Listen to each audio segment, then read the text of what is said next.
台语字真趣味，乡亲啊，咱顶回讲东线甲一线五里，这一线另外一个阴线。今仔日来讲阴线线、线线、梦线、眼线哥、八仙过海。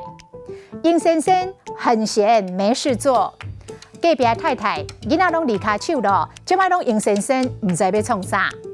我退休了后，规工阴线线，欢迎大家来找我泡茶。线线个性散漫，忘东忘西。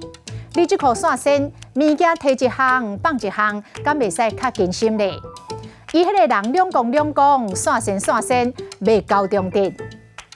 梦线游手好闲，无所事事。安东是咱庄仔头出名的梦线，规工海交无数。伊就是一个梦线，无正经头路，一天到暗敢若想要佚佗。过来眼线哥，有一句俗语：半壁钓肉，鸟跋倒，看有食无眼线哥。猫仔看到挂伫壁倒的肉，直直跳绕要食，绕袂着，佫跋倒，看会着食袂着，干大眼。最后个起来俗语：八仙过海。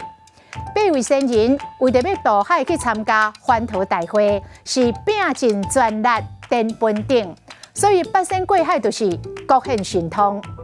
今仔日的台语字讲仙，实在真趣味。